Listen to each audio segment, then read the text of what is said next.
Bienvenidos a un nuevo episodio de Conversando con mi GPT. Muy buenas a todos y bienvenidos.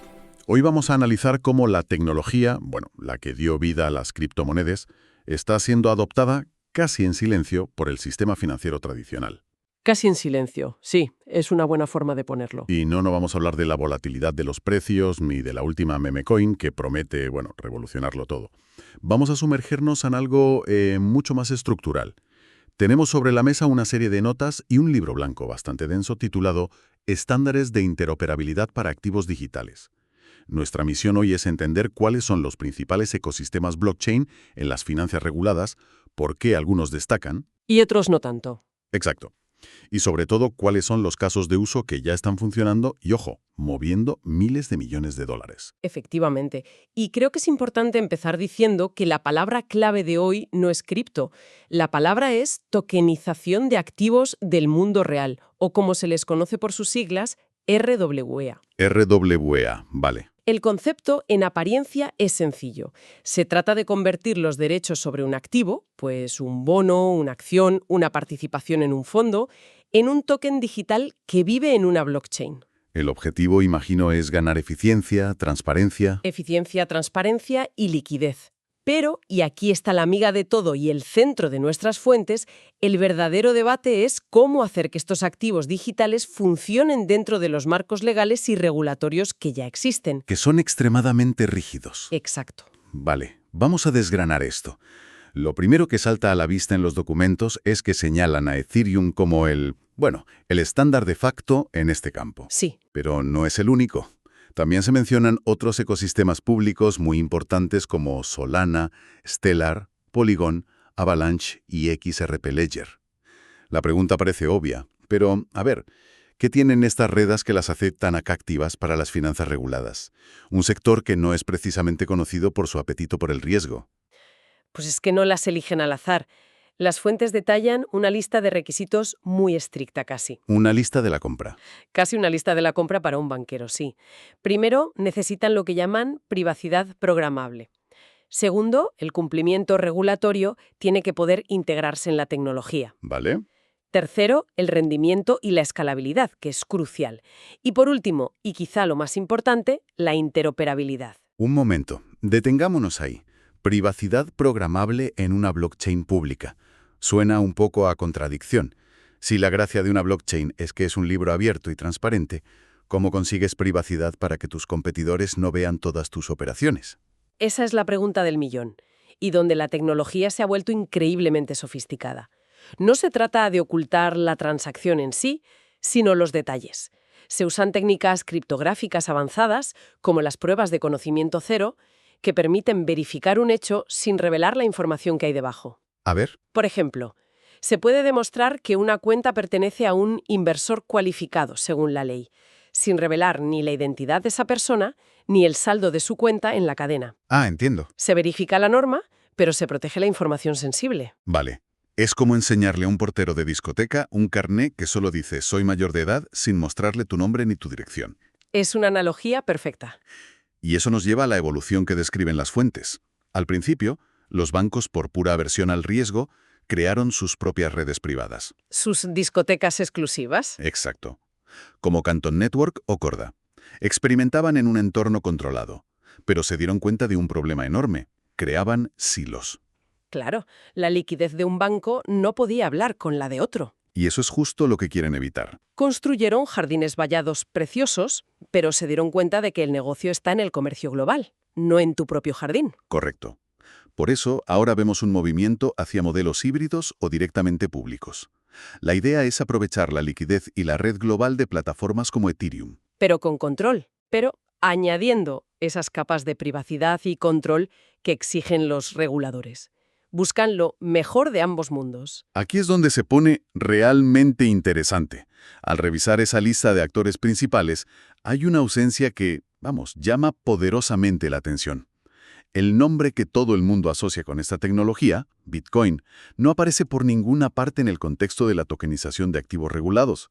¿Por qué el pionero, el origen de todo, se queda fuera de esta fiesta? Es una pregunta clave, y las fuentes dan varias respuestas muy claras, y no tienen que ver con que sea peor tecnología, sino con su propósito. Vale. La principal es el enfoque del análisis. El libro blanco se centra exclusivamente en instrumentos financieros regulados. Bitcoin, por su naturaleza seudónima y su diseño para resistir la censura, pues a menudo se clasifica fuera de esa categoría. Claro. Y además, estos activos, como una acción, deben ser permisionados. Es decir, que el sistema debe poder saber quién eres y si tienes permiso para tener ese activo. No le puedes vender una acción de una empresa estratégica a cualquiera. Exactamente. Se necesita una capa de identidad, de control de acceso, y la red principal de Bitcoin no fue diseñada para eso. Su genialidad reside en ser un sistema no permisionado para un activo nativo, el Bitcoin. O sea, intentar meterle con calzador reglas de Wall Street va en contra de su propio diseño. Va en contra de su filosofía, ¿sí? O sea que no es un fallo tecnológico, sino una diferencia de propósito. Pero para un neófito, suena a que Bitcoin se ha quedado obsoleta para el mundo real. ¿Es una interpretación justa o simplifico demasiado? Es una simplificación, pero entiendo por qué se llega a ella. No es que sea obsoleta, es que está hiperespecializada en una cosa: ser un almacén de valor descentralizado, un oro digital. Un oro digital. Para las finanzas reguladas necesitas un juego de herramientas completamente diferente. Las fuentes lo explican muy bien con lo que llaman las 3 olas de adopción. A ver, La primera fue la de las criptomonedas, con Bitcoin como rey, probando la seguridad. La segunda, la de las stablecoins, para mover dinero programable. Y ahora estamos en la tercera ola, la tokenización de activos del mundo real. Y para esta fase se necesitarán capacidades que Bitcoin no ofrece de serie. y supongo que la capacidad más importante de esa caja de herramientas es la de los contratos inteligentes avanzados, ¿verdad? Precisamente. Es ahí donde entra Ethereum. Justo. Ecosistemas como Ethereum, Solana o Avalanche permiten contratos inteligentes mucho más complejos. Y esto es fundamental para poder incrustar las reglas de cumplimiento directamente en el token. Por ejemplo, el estándar ERC-3643, que se menciona mucho, permite programar en el propio activo quién puede tenerlo y a quién se le puede transferir. Se automatiza el cumplimiento. A un nivel granular impensable en el sistema tradicional. Es la ley hecha código. Vale. Si Bitcoin es el oro digital, inmutable y simple, Ujú. Ethereum y los demás son como un sistema operativo financiero sobre el que se pueden construir aplicaciones. Y eso me lleva a pensar en cómo se gobierna ese sistema operativo. Si un estándar como el ERC-3643 es tan crucial, ¿quién decide sobre él? Es un punto que las fuentes exploran a fondo, porque es clave para que las instituciones confíen. Describen la gobernanza de Ethereum no como una DAO donde se vota con tokens, sino con un término que me parece brillante: ¿Cuál? una doocracia. Una doocracia. Me encanta. Pero suena un poco caótico. Si las decisiones las toman los que hacen, los programadores, ¿no corres el riesgo de que tomen una decisión que hunda el valor para las instituciones que están construyendo encima?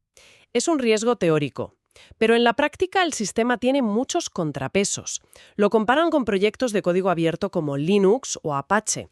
El peso en las decisiones no lo da el dinero, sino la contribución técnica, la reputación. Ya. Y las decisiones se toman por un consenso blando entre varios grupos: los desarrolladores del núcleo, la Fundación Ethereum, que no es un jefe, sino que coordina, y finalmente la enorme red de más de 870.000 validadores, que son los que deciden si aceptan el nuevo software. O sea, si los desarrolladores proponen algo malo, Los validadores simplemente no actualizan. entiendo.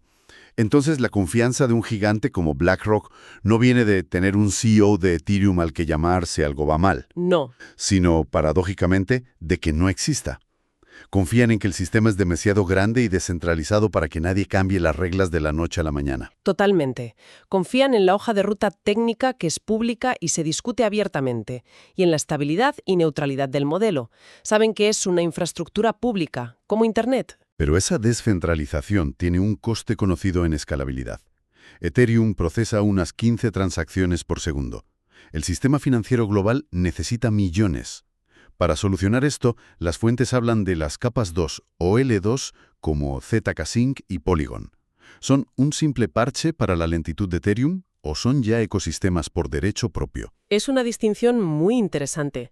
Según los documentos, no son un parche, son una evolución natural hacia un ecosistema modular. Modular. Piensa en Ethereum como la capa base, la de seguridad, como el sistema judicial de un país. Es lento, caro, pero increíblemente seguro. Vale. Sobre esa capa, las L2 actúan como ciudades o mercados de alta velocidad. ZK-Sync es una tecnología que usa esas pruebas de conocimiento cero para crear redes ultrarrápidas. Polygon, por otro lado, ya es un ecosistema consolidado donde operan gigantes como Franklin Templeton. Es una de esas ciudades bulliciosas conectada a la capital. Me gusta la analogía. No construyes un rascacielos con los mismos materiales que una cimentación a prueba de terremotos. Usas capas especializadas. Pero, ¿no añade esto una nueva capa de complejidad y riesgo? Ahora tienes que confiar no solo en Ethereum, sino también en la tecnología de Polygon o ZK-Sync. Sí, introduce nuevos vectores a considerar, sin duda, pero el modelo está diseñado para que la seguridad final siempre recaiga en Ethereum.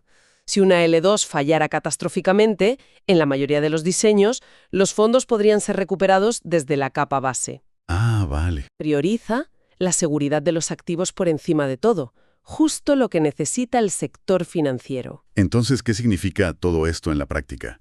Porque hemos hablado de tecnología, de gobernanza, pero ¿dónde está el dinero real? Las fuentes citan una cifra. El mercado de RWA, los activos tokenizados, alcanzó un tamaño de $24,000 millones en junio de 2024. ¿Eso ya no es un experimento? Para nada. ¿Cuáles son los ejemplos más exitosos que ya están funcionando? Aquí es donde la teoría se convierte en realidad. El caso de uso más destacado es sin duda el de los fondos del mercado monetario. Tenemos el fondo Budel de BlackRock, el mayor gestor de activos del mundo, funcionando sobre Ethereum. BlackRock en Ethereum, ¿vale? Y el de Franklin Templeton, otro gigante, que opera en Stellar y Polygon. Esto es tremendamente significativo. No hablamos de startups, hablamos del corazón de Wall Street. De acuerdo. Los grandes nombres están ahí. Pero, ¿cuál es el beneficio tangible? ¿Por qué tokenizar un fondo que ya funcionaba bien? ¿Qué problema real soluciona? Soluciona varios problemas fundamentales. Primero, la liquidación. En el sistema tradicional, la liquidación final puede tardar 2 días. T+2. Exacto. Con un token, la liquidación es casi instantánea y atómica. El dinero y el activo se intercambian en el mismo acto. Se elimina el riesgo de contrapartida. Ya. Segundo, la operatividad. Estos fondos pueden operar 24/7, no solo en horario de mercado. Y tercero, la programabilidad. El propio token se puede usar como garantía en otras aplicaciones. Y no solo fondos, las stablecoins también son un pilar, ¿no? Desde luego.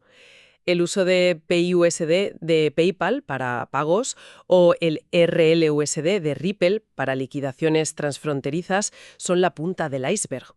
Pero hay más. Las fuentes mencionan a ABN Amorro emitiendo bonos corporativos tokenizados. Y un caso muy potente es el de Broadridge, que ha creado mercados de repos. Préstamos a muy corto plazo entre bancos. Sí, que se liquidan en tiempo real. Esto, en el sistema tradicional, es un proceso manual y lento, que inmoviliza capital. Con tokens se liberan miles de millones en liquidez al instante. Y para que todo esto funcione, para que las empresas sepan con quién están tratando, hay una última pieza que mencionan las fuentes, la identidad digital.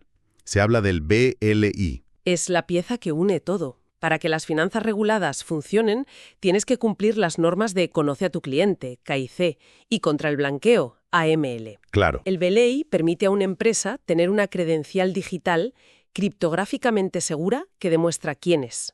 Y con ella puede firmar contratos inteligentes con plena validez legal. Y para que este mundo no se convierta en un caos de tecnologías incompatibles, los estándares son la clave. Ya mencionamos el ERC 3643, y aquí hay un dato muy revelador de la fuente. Este estándar fue citado por un excomisionado de la SEC, el regulador de EU, como un ejemplo perfecto de cómo aplicar el cumplimiento normativo en la tecnología. Es que esos estándares son el lenguaje común.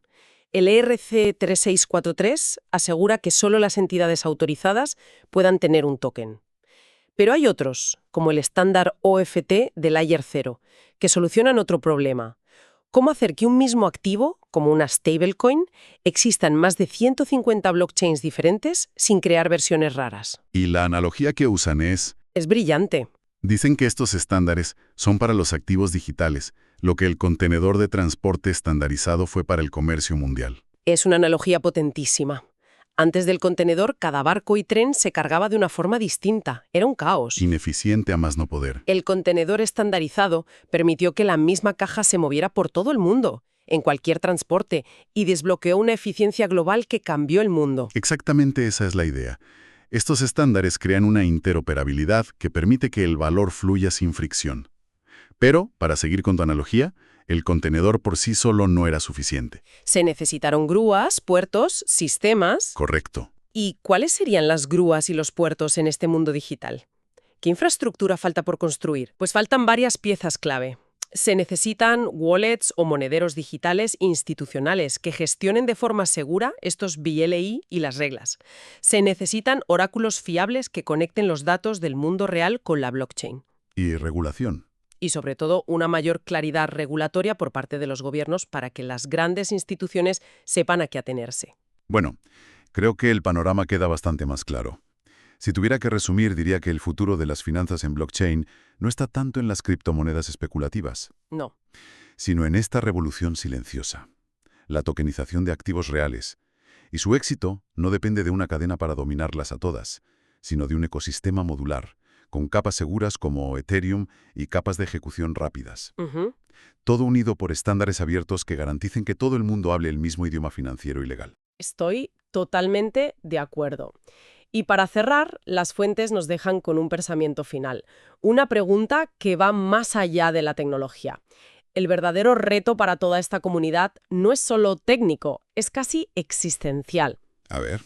La pregunta que plantean es si, dentro de 30 años, podremos mirar atrás y decir que la tokenización de activos ha contribuido de verdad a crear un sistema financiero más justo, más accesible y que ha mejorado las condiciones económicas de las personas en todo el mundo. Ese, y no otro, es el objetivo final que debería mover todo este esfuerzo. Una pregunta muy potente para terminar. Muchas gracias por acompañarnos en este análisis. Si os ha parecido interesante y queréis apoyar nuestro proyecto, os invitamos a suscribiros, dejarnos vuestros comentarios e inquietudes y a compartirlo con vuestros amigos. Nos escuchamos en la próxima. Gracias por acompañarnos hasta el final. Suscríbete, déjame y comparte el contenido con tus amigos. ¡Chao!